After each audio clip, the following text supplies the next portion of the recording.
அனைவருக்கும் வணக்கம். Welcome to our channel ready learn achieve. RLA அகாடமிக்கு தங்களை அன்புடன் வரவேற்கிறேன்.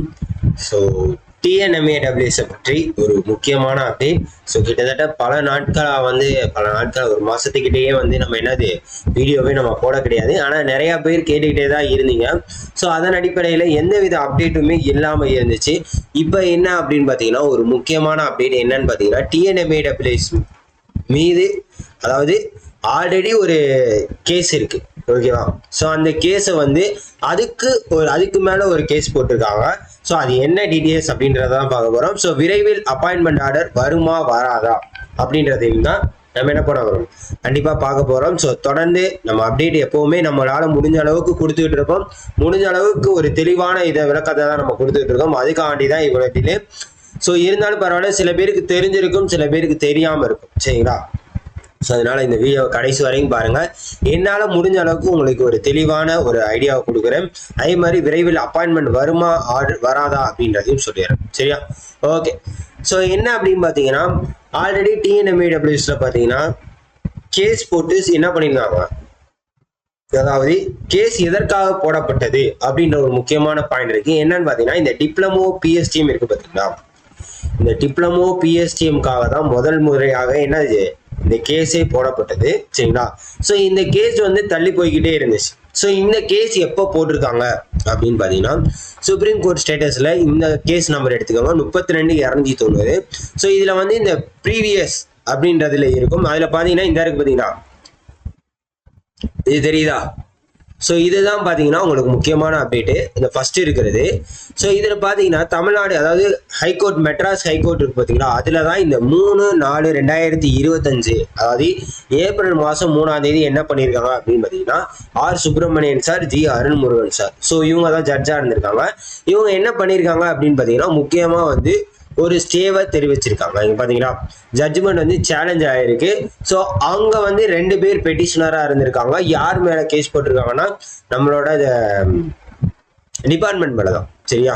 டிபார்ட்மெண்ட் மேல தான். ஸோ ஜட்ஜ்மெண்ட் டைப் பார்த்தீங்கன்னா இன்ட்ரீம் ஸ்டே வாங்கியிருக்காங்க, சரியா? ஸோ யாரெல்லாம் இந்த ரெஸ்பாண்டன்ட்ஸ் அப்படின்றதையும் நம்ம பார்க்கணும், சரியா? ஸோ ஒவ்வொரு டீடைல்ஸுமே நம்ம பார்ப்போம், சரிங்களா? Case details. ஸோ பெட்டிஷனர் பார்த்தீங்கன்னா இந்த சுப்ரீம் கோர்ட்டுக்கு ஸ்டேட் ஆஃப் தமிழ்நாடும் டைரக்டர் ஆஃப் முனிசிபல் அட்மினிஸ்ட்ரேஷன் வந்திருக்காங்க. ஆனால் இதற்கு முன்னாடி அந்த நம்ம ஹைகோர்ட் மெட்ராஸ்ல போடப்பட்ட பெட்டிஷனர் யாரும் பார்த்தீங்கன்னா எஸ் சிவகுமார், ஜி வினோத்குமார். இவங்க 2 பேரும் தான் என்ன பண்ணியிருக்காங்க, நம்மளோட தமிழ்நாடு கவர்மெண்ட் மேலேயும் இந்த டைரக்டர் ஆஃப் முனிசிபல் அட்மினிஸ்ட்ரேஷன், அதுக்கப்புறம் பார்த்தீங்கன்னா டைரக்டர் ஆஃப் டெக்னிக்கல் எஜுகேஷன், அதாவது இந்த டோட்டு தரப்புல என்ன பண்ணியிருக்காங்க, கேஸ் இவங்க மேலே தான், அதாவது ரெஸ்பாண்டன்ட் தான் யாருன்னு பார்த்தீங்கன்னா இவங்க மேலே தான் போட்டிருக்காங்க. என்ன கேஸ் அப்படின்னு பார்த்தீங்கன்னா டிப்ளமோ பிஎஸ்டிஎம். டிப்ளமோ பிஎஸ்டிஎம் என்ன சொல்லியிருக்காங்க அப்படின்னு பார்த்தீங்கன்னா, அதாவது கவர்மெண்ட் அங்கீகரிக்கப்பட்ட காலேஜில் இருக்கிறதுக்கு மட்டும்தான் பிஎஸ்டிஎம் அப்படின்றது கொடுத்துருக்காங்க, மற்ற பிரைவேட்லாம் கிடையாது.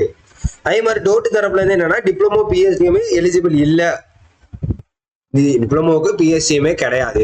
அதாவது எந்த காலேஜ்ல அங்கீகரிக்கப்பட்ட பிஎஸ்டிஎம் இருக்கோ அது தவிர மற்ற இதுக்கு கிடையாது அப்படின்ற மாதிரி தான் சொன்னாங்க. இந்த டிஎன்எம்ஏடபிள்யூஎஸை பொறுத்த வரைக்கும் இந்த டிப்ளமோ பிஎஸ்டிஎம் குழப்பங்கள் தான் இன்ன வரைக்குமே போய்கிட்டு, சரியா? இன்ன வரைக்குமே இதுதான் போய்கிட்டு இருக்கு. ஸோ இதுக்காக தான் என்ன பண்ணாங்கன்னா, இந்த டிப்ளமோ பிஎஸ்டிஎம் இருக்கிறதுக்கு தான் என்ன பண்ணியிருக்காங்க, இந்த ஜட்ஜு சாருங்க இவங்க 2 பேரும் என்ன பண்ணிருக்காங்கன்னா ஸ்டே போட்டாங்க, சரிங்களா? ஸோ ஸ்டே போட்டதுனால நிறுத்தி வச்சுட்டாங்க. ஸோ இதுக்கு என்ன ஆயிடுச்சு அப்படின்னு பார்த்தீங்கன்னா, தமிழ்நாடு கவர்மெண்ட், நம்ம டிஎன் கவர்மெண்ட் சைட்ல இருந்து என்ன ஆயிடுச்சு, டிஎன் கவர்மெண்ட்டுக்கு ரொம்ப மிகப்பெரிய ப்ரெஷர் ஆகிவிட்டது. என்னன்னு பார்த்தீங்கன்னா 2400+ வேகன்சி, உங்களுக்கே தெரியும். ஸோ இவங்களோட வாழ்க்கை ஆதாரங்கள் தான் என்ன, ஸோ இவங்களுக்கு போஸ்டிங் கிடைக்குமா கிடைக்காதா அப்படின்ற ஒரு நிறைய பேர் கேட்க ஆரம்பிச்சிட்டாங்க, சரிங்களா? ஸோ எல்லாருமே நாங்கள் செலக்ட் ஆகிட்டோம், ஆனால் ஒரு கனவு நோக்கி நம்ம போயிட்டோம், அந்த இடத்துக்கு வேலையும் வாங்கிட்டோம், கவர்மெண்ட் வேலை, அரசு அதிகாரி ஆகிட்டோம் அப்படின்ற ஒரு ஸ்டேஜுக்கு வந்துட்டாங்க. ஆனால் போஸ்டிங் ஆர்டர் வரல.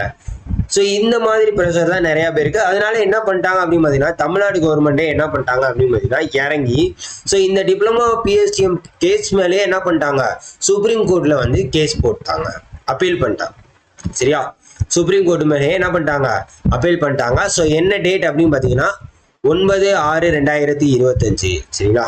9/6/2025 என்னது இந்த மாசம் கடந்த 9 ஜூன் மாசம் தான் வந்து கேஸ் பண்ணாங்க. ஏன்னா இந்த மாசம் கடைசிக்குள்ள ஜூன் லாஸ்ட், அதாவது ஜூன் 25 வந்து இதுக்குண்டான ஹியரிங் அப்படின்னு சொல்லியிருக்காங்க. சரிங்களா, சுப்ரீம் கோர்ட்ல.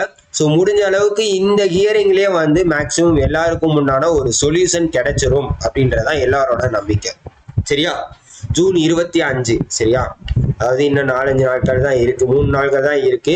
ஸோ இந்த 25ஆம் தேதி என்ன அப்படின்றது கண்டிப்பா நமக்கு தெரியும். நம்ம வந்தோம்னா கண்டிப்பா அப்டேட் பண்ணுவோம். அதுக்கு நீங்க என்ன பண்ணுங்க, நம்ம சேனலை மறக்காம சப்ஸ்கிரைப் பண்ணி வச்சுக்கோங்க. சரியா, ஸோ 25ஆம் தேதி கண்டிப்பா எல்லாருக்கும் ஒரு சொல்யூஷன் கிடைச்சிடும். அப்பாயின்மெண்ட் ஆர்டர் இந்த சொல்யூஷன்ல நமக்கு தெரிஞ்சிடும் கண்டிப்பா. ஸோ கூடிய விரைவில் இந்த ஜூன் லாஸ்ட்ல வந்து கண்டிப்பா அப்பாயின்மெண்ட் எதிர்பார்க்கலாம். இது வந்து கரெக்டான ஒரு சொல்யூஷன் கொடுத்துட்டாங்க அப்படின்னா கண்டிப்பா நீங்க அப்பாயின்மெண்ட் ஆர்டரை மிக விரைவில் வந்து கண்டிப்பா என்ன பண்ணலாம், எதிர்பார்க்கலாம். ஸோ இதுதான் ஒரு முக்கியமான விஷயம். இந்த விஷயத்தை கண்டிப்பா நான் உங்களுக்கு சொல்லணும் அப்படின்றதுக்காண்டி தான் இந்த ஒரு வீடியோ. ஸோ கண்டிப்பா இந்த இதுக்காண்டி எல்லாருமே வெயிட் பண்ணிட்டு இருப்பீங்க. சில பேர் வந்து எக்ஸாம்ஸ்க்கு படிச்சுக்கிட்டு இருப்பீங்க, அடுத்த எக்ஸாமு. ஸோ எல்லாருக்குமே கண்டிப்பா நல்லதே நடக்கும். சரிங்களா, ஆனா டிஎன்பிஎஸ் பண்ற ஒரே ஒரு தவறு என்ன அப்படின்னு பார்த்தீங்கன்னா டிசப்பாயின்மெண்ட்.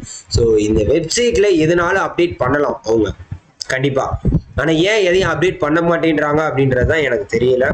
ஸோ மேபி இதை வந்து சொல்யூஷனாக முடிச்சுட்டாங்கன்னா நல்லதுதான். சரியா, நம்மளாம் பார்த்துருக்கோம் சில போஸ்ட்டுக்கெல்லாம் பார்த்தீங்கன்னா சானிடரி இன்ஸ்பெக்டர் கேஸ் இருக்கு அப்படின்னு சொல்லிட்டு ரிசல்ட்டே நிறைய நாள் விடாமல் வச்சுருந்தாங்க, உங்களுக்கே தெரியும். ஸோ அது மாதிரி ஏதாச்சும் அப்டேட் பண்ணியிருந்தாங்கன்னா அப்பாயின்மெண்ட் ஆர்டர் உங்களுக்கு வந்து இந்த மாதிரி கேஸ் இருக்கு அப்படின்னு சொல்லி ஒரு டீட்டெயிலாக ஏதாச்சும் ஒரு ஹிண்ட் மாதிரியோ இல்லை அறிவிப்பு ப்ரெஸ் நோட்டு மாதிரி கொடுத்துருந்தாங்கன்னா கண்டிப்பாக நல்லாவே இருந்திருக்கும், எல்லாருக்கும் தெரிஞ்சிருக்கும்.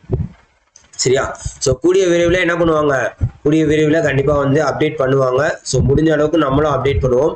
இதுதான் விஷயம் அப்படின்றத தெரிஞ்சுக்க. நிறையா பேருக்கு இந்த விஷயம் தெரிஞ்சிருக்கலாம், தெரியாதவங்க இருந்தால் அவங்களுக்கு ஷேர் பண்ணி இது பண்ணி விடுங்க. அதே மாதிரி அடுத்த எக்ஸாம் டிஎன்பிசி எக்ஸாம்ஸ் நிறையா டிப்ளமோ டிகிரி எல்லாமே வந்துருச்சு. ஸோ வேணுங்கிறவங்க என்ன பண்ணுங்க, நம்மளோட மெட்டீரியல் பிடிஎஃப் மெட்டீரியல் ஸோ வேணுங்கிறவங்க வாங்கி யூஸ் பண்ணிக்கோங்க. மறக்காமல் உங்கள் ஃப்ரெண்ட்ஸ் எல்லாரும் ஷேர் பண்ணிவிடுங்க. சாம்பிள் எல்லாமே டிஸ்கிரிப்ஷனில் இருக்கும், பார்த்து தெரிஞ்சுக்கோங்க. Thank you so much.